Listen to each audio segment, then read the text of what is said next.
Please note that this episode contains mature and potentially triggering subject matter.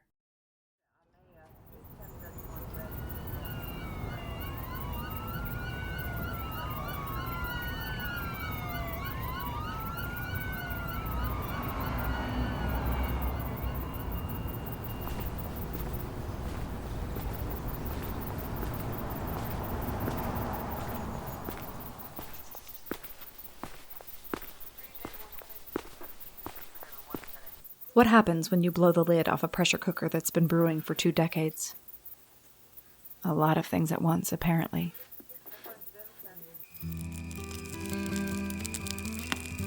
This is The Crime at Camp Ashwood. Episode 12. With a capital P.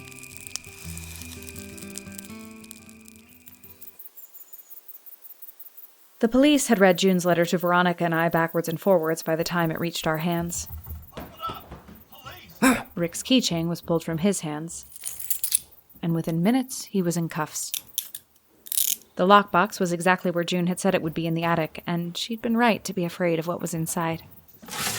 Countless letters written in curly popular girl handwriting from a teenaged Sadie to her fully adult math teacher, declaring her love and detailing their sexual encounters.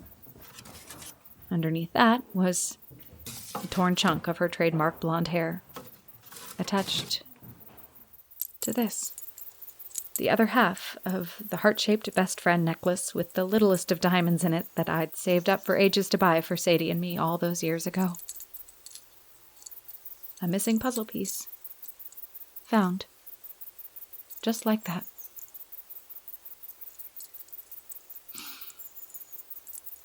I've been wearing my half for the last 20 years, and it has seen better days.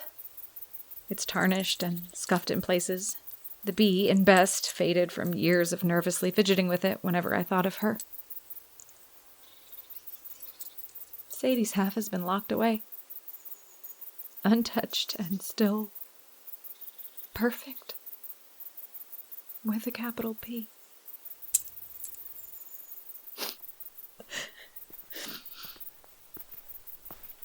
Hey, they're done in there for now.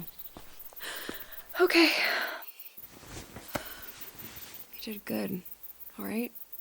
He's confessed to everything, cracked like an egg. I think he was just so shocked that they found him after all these years, when he'd assumed he'd gone away with it. Makes me sick that he probably thought he was some kind of criminal mastermind. And there's no telling what June has probably gone through being married to him, but he's going to be behind bars for the rest of his life, at a minimum. Did he say why? Why he did it? I mean, hard to say. I don't know that we'll ever really know. She's not here to tell us. And I don't believe anything that asshole says.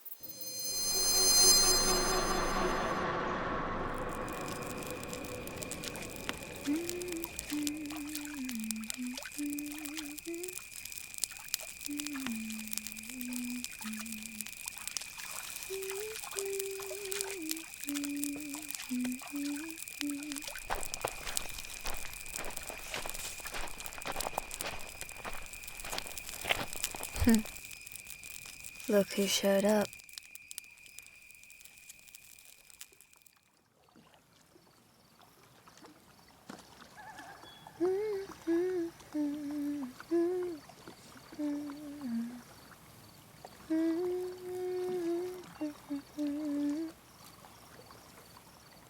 Beautiful night, huh?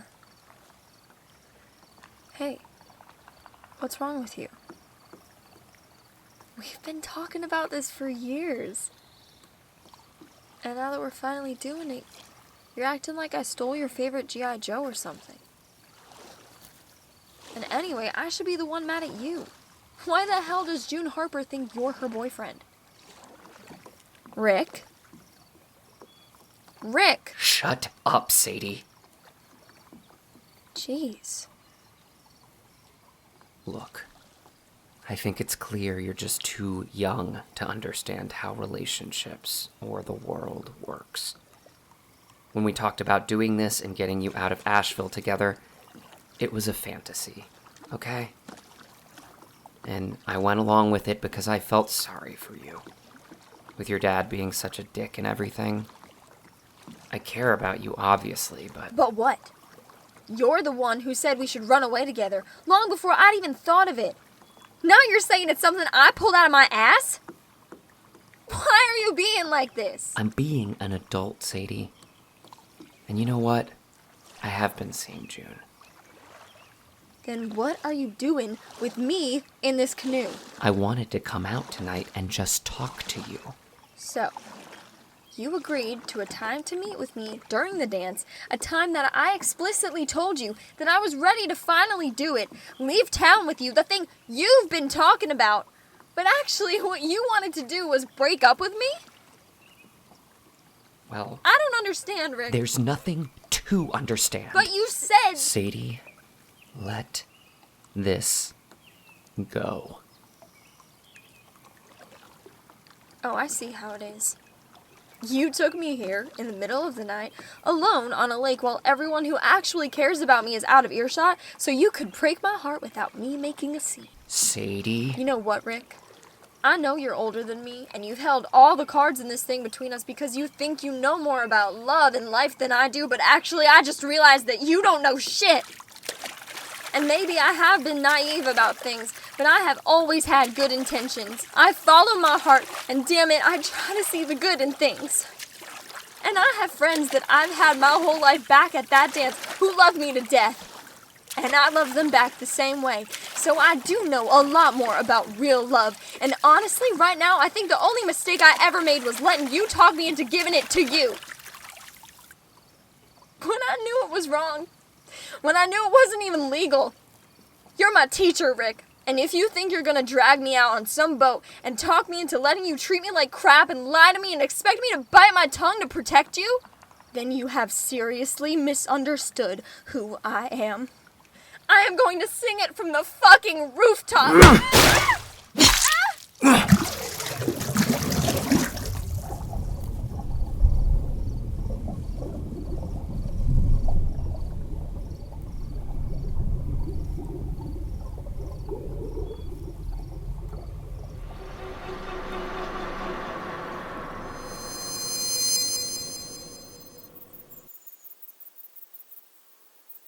But even if we'll never know what happened, we know that Rick did it.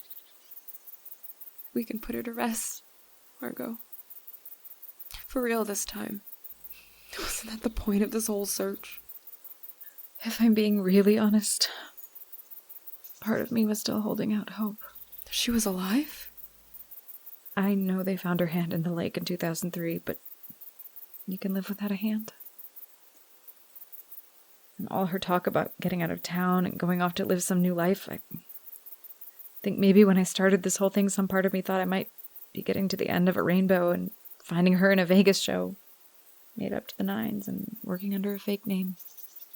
That maybe this whole time she'd been out there in the world, living. That I could have sleuthed her out and finally reunited us. Could even be furious at her for creating this ruse and causing so much pain, but so absolutely fucking thrilled that she was still alive that I would have gotten over it and forgiven her right away. I guess that's the one downside to solving an unsolved case. Now we know for sure. I have spent so long wondering. I'm not sure what to do with knowing. Where do I even go from here? What are you doing tomorrow?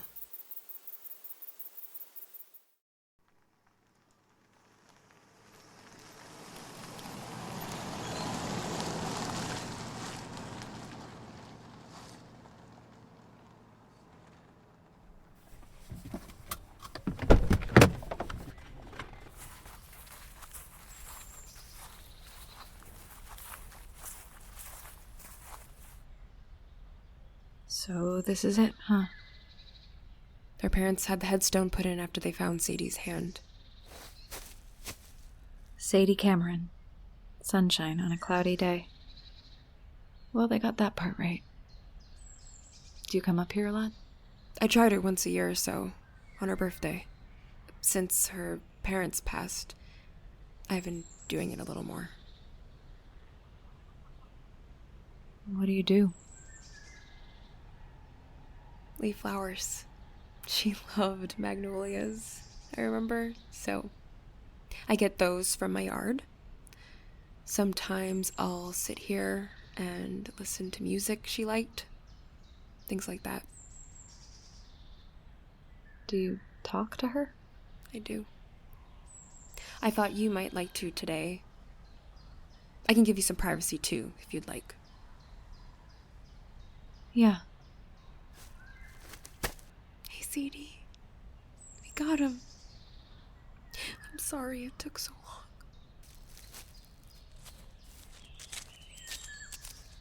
I'll talk to you later, Margot. Hey. Do you want to maybe get dinner sometime? See a movie or something, like real friends? I would love that. And maybe Paul and I can have you and Mike over. That sounds nice, actually. It's a double date. See ya, Margot. See ya, Veronica. Hey, Sadie. God, this feels so weird. I don't know if you're in there, or listening, or, anyway. I guess if you are listening, you know that I came back to Asheville to try and solve the story behind your passing. And like Veronica said, we got him. Rick Klein. And I know he was your teacher, and that he must have lied to you about so many things. And that things at home were not good for you, that you were running away. I know all these things about you now that you hid from me back then. And I hope you're okay with that. I hope you know that if and when I had found all of this out, at any point, I still would have loved you. That I still do. They found your necklace when they searched Rick's house. The other half of mine, I don't know if you remember, but it's two hearts that fit together like a puzzle. I have both of them around my neck now. And I'm never going to take them off. I just want you to know that. That I wish you were actually here. But you're with me anyways. Always.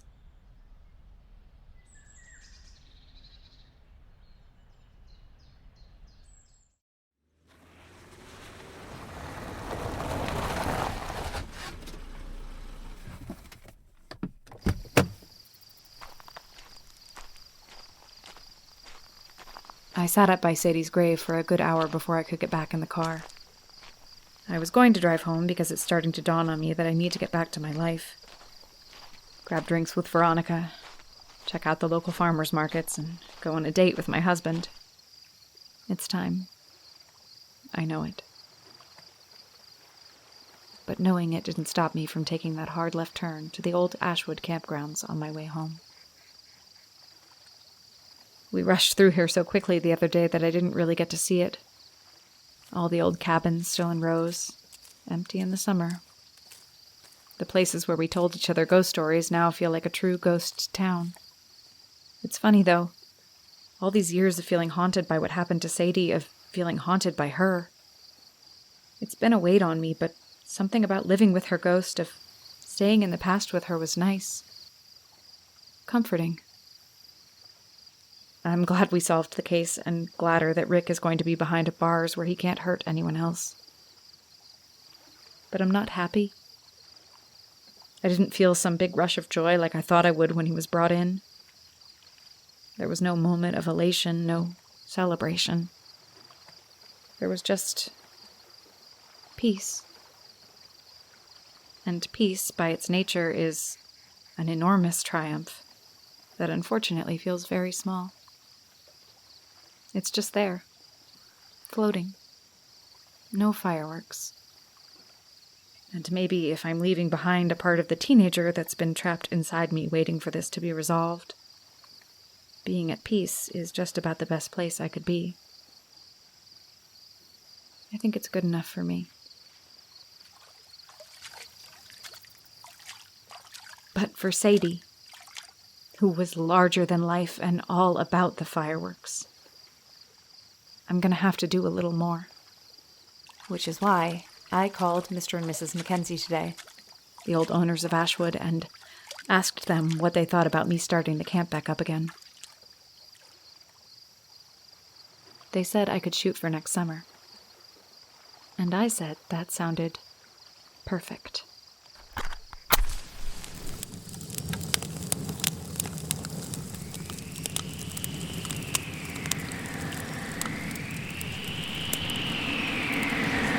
High in the Blue Ridge Mountains, you'll find my memories. Among the birds and trees, a place where I am free. At Ashwood, my home away from home. And of the friends I've made, the best of all was you. A sister over s'mores, a piece of living proof that all year long awaiting those sweet summer nights, you were far away but always on my side. Right in my memories among the birds and trees, a place where I am free. At Ashwood, my home away from home.